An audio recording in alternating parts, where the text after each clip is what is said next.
నీ బంధువురాలైన నేను బిడ్డల మీద ఆశలు వెలిగిందిగా వృద్ధాప్యంలో నా కలుగబో సంతానం గురించి నేను బహు సంతోషించున్నాను.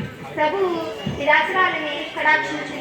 అవునమ్మా, దేవుడు చెప్పిన ఏ మాట అయినా నిరాశకం కాదు. ఇదిగో కన్యక గర్భవతి అయి కుమారుని కను, ఆయనకు ఇమ్మానుయేలు అని పేరు పెట్టబడి ఉన్న వాక్యం నా యందు నెరవేరుగాక నేను పొంగిపోవచ్చుచున్నాను. ఇది ఎవరు చెప్పిరి? నేను ఒకనాడు ఏకాంతంలో గదిలో ప్రార్థిస్తగా గాబ్రియేలు దేవదూత దర్శనమై చెప్పెను. మన ఇద్దరి వార్త లోకమునకు విడ్డూరంగా ఉన్నది. ప్రపంచ చరిత్రలో తర్వాత తరం వారు దేవుడు జరిగించిన అద్భుత క్రియలు స్థుతులు చెల్లించదు.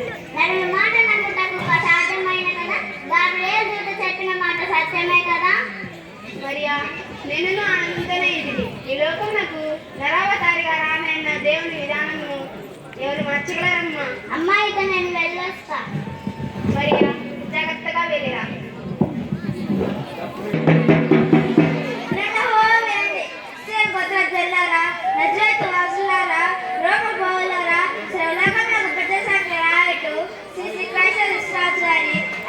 కాబట్టి మీకు సొంత గ్రామానికి వెళ్ళి పెద్దసంఖ్య పట్టికలో ముప్పై నమోదు వాసంగా ఆవిస్తారు. రాజు ఆమె ఊళ్ళో నుంచి మైబలం సృష్టి వదలు. మరియా మరియా మరియా సామ్రాజ్యమంతా ప్రజాశ్రీగా రాయాలంటూ కైసర్ గుస్తాయి నటించారు. ఈ లెక్కల నుండి ఏ ఒక్కరూ తప్పిపోకుండా ఉండడానికి మరొక చట్టంగా అమలుపరిచారు. అంటే ప్రజలంతా వారి వారి వంశం గోత్రం ప్రకారం తమ సొంత పట్టణాలు వెళ్ళి ఆ లెక్కలు రాయబడాలట. నిరాకరించిన వారిని కఠినంగా శిక్షిస్తారట. మన పూర్వీకులు బెత్లెహేము వాసులు కదండి. అవును, బెత్లెహేము గొప్ప పుణ్యస్థానం అంట. ఈ విషయం గురించి మీరేమైనా వివరిస్తారా? యాకోబు ప్రాణసమానంగా ప్రేమించిన తన అర్థానికి బెన్యామీను ప్రశ్నిస్తూ ఆ లెక్కలో రాయబడాలట. అకాల మన్నా గౌరవైంది. కవ్యాలు దావీదు రాజు గొర్రెలు కాచుకుంటూ భక్తి సంగీతం ఆలపించిన స్థలం బెత్లెహేం. అబ్బా, బెత్లెహేం అంటే తీర్థమని. మరి నీవు కూడా నాతో రావాలి. నిన్ను చూడాలని అయినా నేను ఈ ఏడాది ప్రయాణం సక్రమంగా సాగుతుందని మీ నమ్మకం? ఆ దేవుడు మన ప్రయాణానికి తోడుగా ఉంటాడు. సరే, మీ ఇష్ట ప్రకారమే నేను బయలుదేరుతాను. ప్రభు మాతృమూర్తివి, ఆ దేవుడే మన ప్రయాణానికి తోడుగా ఉంటాడు.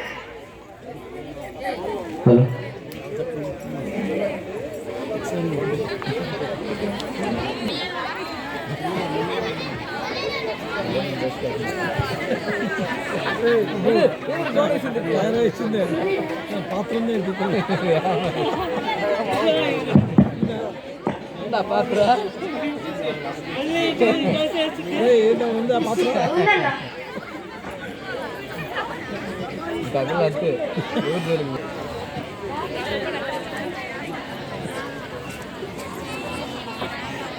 బాబు, ఎవరండి లోపల? ఎవరు? ఓహో, చెప్పక్కర్లేదు. సత్రంలో స్థలం కావాలి అంతేకాదు? అది కాదు బాబు. చాలు చాలు, నాకు అంతా తెలుసు. ఇక్కడ కాలు మొక్కడానికి కూడా స్థలం లేదు. దయచేసి వెళ్ళండి నైనా, వెళ్ళండి.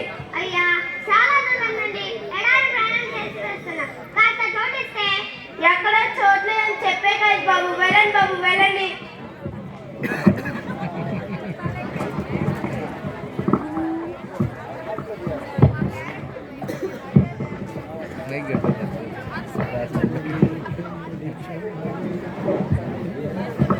బాబు, ఎవరండి లోపల? ఎవరు? ఏం కావాలి? అయ్యా, నా భార్య నిండుతున్నారు. అయ్యా అయ్యా అయ్యా, నా భార్య నిండుతున్నారు. చాలా అలసిపోయింది. మీరు కాస్త చోటిస్తే ఏ గోడకైనా ఆనుకొని కూర్చుంటా. అవును పాపం, మీ భార్య నిండుతులాగా ఉంది. ఏ క్షణాల్లో అయినా గుర్రు వచ్చేలా ఉంది. మరి బిడ్డను చూస్తుంటే జాలేస్తుంది. ఏం చేయమంటారయ్యా? ఈ జనసంఖ్య వరకు ఏదో విధంగా తలదాచుకునేవాడిని చాలు. అదే ఆలోచిస్తున్నాను. ఎక్కడ చోట్ల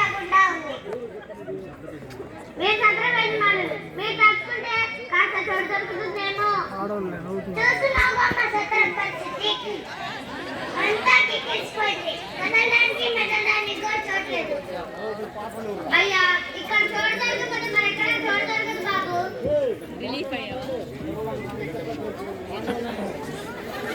ఇంతకంటే ముందు ఇక్కడికి వెళ్దాం అనుకున్నా కానీ ప్రయాణం బాబు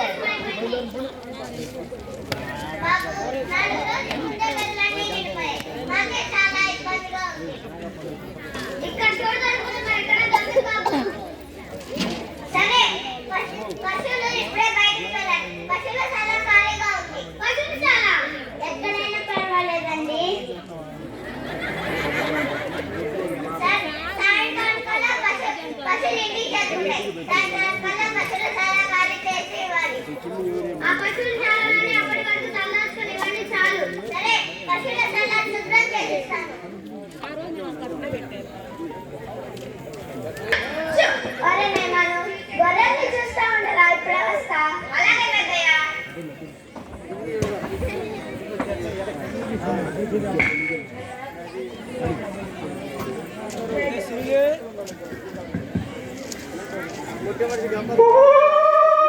ఈ మైదాన గొర్రెలు నా ప్రాణం తీస్తున్నాయి. అటు ఇటు ఇటు అటు పోతున్నాయి. దాన్ని పట్టుకొని కాకులు కొస్తే తిక్క కుదురుతుంది.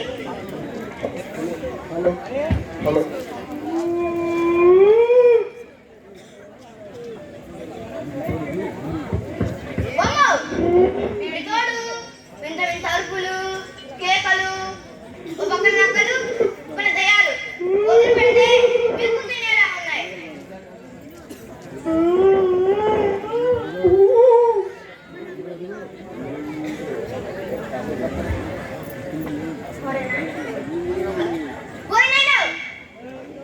ఎక్కడికి వచ్చారా? గుర్రెంత పాటు మీరు కూడా గడి తింటున్నారా అండి? తొందరగా రావచ్చుగా. అయినా నాకేంటి భయం? వీరుడను సూర్యుడను.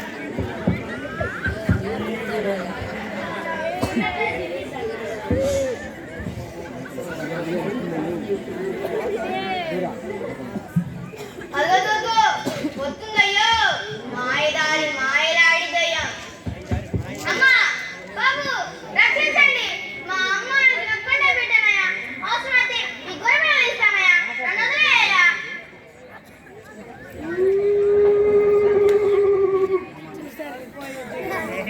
గుర్రెలు నీ మాట నేర్చిన గొంతు మార్చిన దయ్యం లాగుంది. ఒకసారి మనుషుల్లాగా ఒకసారి గొర్రెల్లాగా.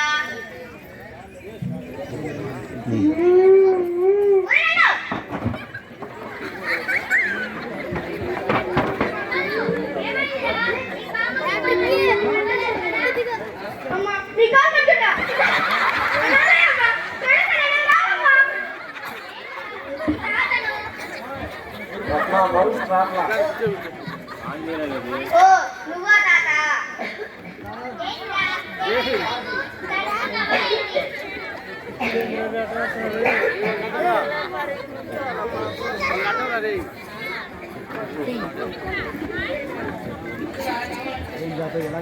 ఏంటి తాతయ్య ఎలా కనపడింది? నా గురించి నీకు బాగా తెలీదు. పొద్దున కోడలు ఈ గొర్రెల జవాలను చూసింది. అంతే నా కోపం వచ్చి ఏడుపట్టి గొంతులకు పోటు పట్టా. కుయ్యమూరులో నా పనులు పరిగెత్తింది. నువ్వు చెప్పే మాటలు నమ్మడం ఎందుకు అన్ని పెట్ట మాటలు చెప్తావు? నిజంరా నీవేనట్టు. అలాగైతే కింద పడి పందిలో గొల్లుతుంది ఎందుకురా? ఓ అదా నా వీధి బాగా దురుసు పుడుతుంది. అలా నా తేగన్నది అందుకని రుద్దుకుంటున్నా. అబ్బా కొరేనాను నీలాంటి వాడిని నమ్మి ఈ గొర్రె పిల్లలకు కాపలాగా వచ్చావు. ముందు మాకు బుద్ధి లేదు. మరేం చేయమంటారు? మీరేం ముగ్గురు నా బాధ నీకేం తెలుసు? కొండలు అంటే మెడలు కూడా తిరగలేమని ఇక్కడ కూర్చోబెడితే అర్థం కావడం నీకే అర్థం కావట్లేదు. మీరు రాకముందు ఒక దయ్యం కొండ నుంచి అరుస్తూ ఇలా వచ్చి ఏమను ఓ ఏమను అనిపించింది. నేనేం పట్టించుకోవాలా. ఓ ఏమను ఆకలిగా ఉంది, కొంచెం నీ రక్తం ఇస్తావా అని అడిగింది. అంతే నా కోపం వచ్చి ఈ నిప్పుల నిప్పు తీసుకొని గంట పడ్డా. అంతే చూసి భయపడింది. అవుతామని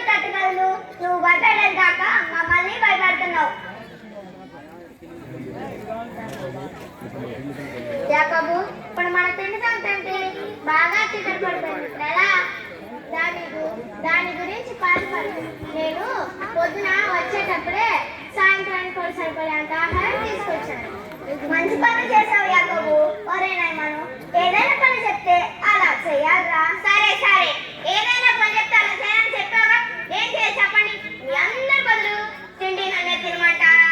మీ అందరి బదులు రాత్రి నుండి మేపుకొని నిద్రపోమంటారా? ఏం చేయాలి చెప్పండి. ముందు నీ తెలివితేటలు ఆపి ఆ గొర్రెలను చూడదు, అన్ని పక్కకి వెళ్ళిపోతున్నాయి. అది నా వల్ల కాదు, అది నక్కల తోడలు ఉంటాయి. వాటి చాలా భయం. నాకు భయం ఎప్పుడు ఒప్పుకున్నా? అదేమంటే తోడలు గొంతులో కొట్టాడని మాటలు ఎందుకు? వీడితో పెట్టుకుంటే ఏ పని చేయాలి. పద వెళ్దాం. నైమాను, ఏంటి పెద్దయ్య అన్నీ నాకయ్యాతో పొద్దున పని చేసి చేసి అలసిపోయాను. ముందు నాకు తిండికు నేను అదే చెప్పాలనుకుంటున్నా. తిండిపోతాడా? నాకు కొంచెం పెట్టి నువ్వు కొంచెం తిని వాళ్ళకు కూడా కొంచెం ఉంచు. ముందు నాకు సరిపోవాలిగా.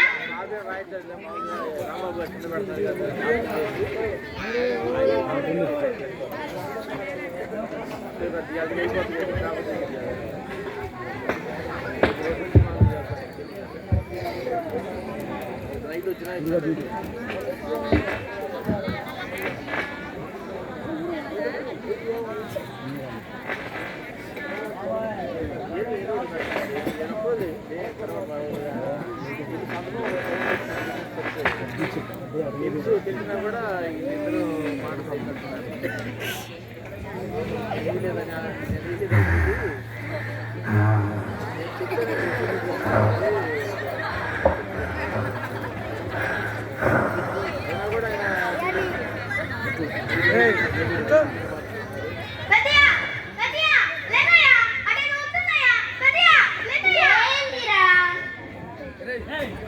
ఏంది నీ బాధ?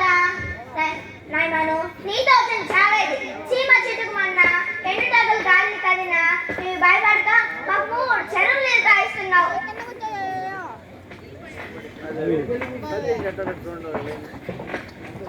ఏంది పెద్దయ్య, మళ్ళీ నేమని కుప్పలు ఎంతలు వేస్తున్నాడా? వేస్తాడు వేస్తాడు. ఎందుకేడు వదిలితే కుంభాలు తిని అది ఆడడానికి ఇలా గంతులు వేస్తాడు. అదేం లేదురా. మీరు వస్తున్నాడా చూడమన్నాడు. నీ గురించి మా తెలియదు అనుకుంటున్నావా నైమాను? తినడానికి ఏమన్నా ఉంచావా? అది కూడా తినేసావా? యాకోబు, దావీదు, వీడితో మీకెందుకు? మీ భాగం పెట్టిలో ఇప్పుడు ఉన్నాయి, తినండి. బాగా రాత్రి అయింది.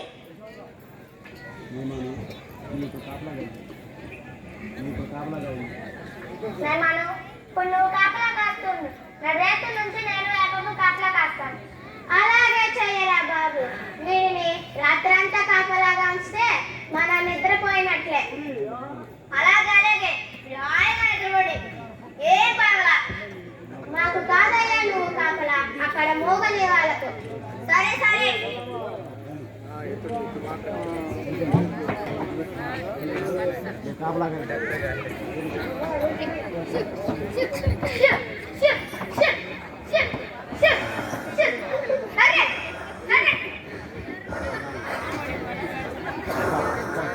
అబ్బా, ఈరోజు ఆకాశం నాకు సహాయం చేస్తుంది.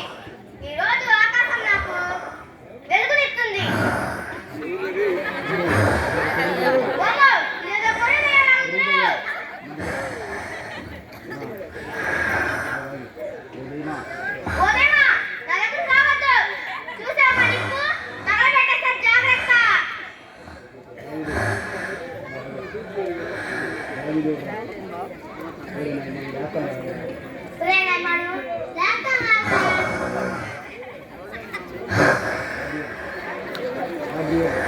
గొల్లెల్లారా, ఓ గొల్లెల్లారా, మీకు మంచి రోజులు కనిపించాయి.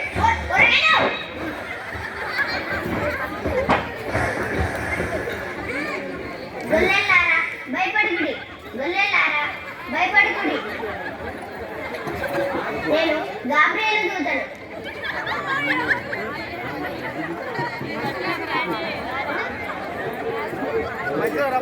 పరలోకమందున్న దేవుని ప్రధాన దూతను. నేను మీకు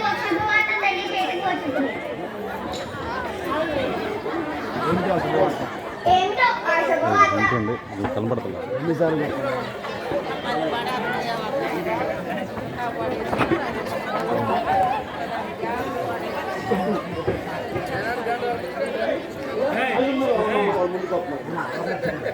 లోకరక్షకుడు మానవ జాతిని పాపముల నుండి రక్షించడానికి వెంకటైన మరియమ్మ గారి మన జన్మించి ఉన్నాడు. మీరు కూడా వెళ్ళి ఆ బాలుని దర్శించుకొని మీ జన్మలను సద్దుతం చేసుకోండి. అమ్మా, ఆ లోకరక్షకుడు ఎలా నిర్మించగలం? బెత్లెహేము గ్రామంలో ఒక పశువుల పాకలో ఒక పశువుల తొట్టిలో పరిండి ఉన్నాడు.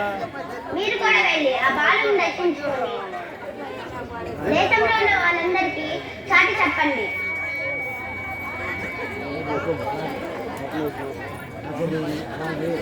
అలాగే ఆ లోక రక్షకుని చూసి మా జన్మను ధన్యం చేసుకుంటాం.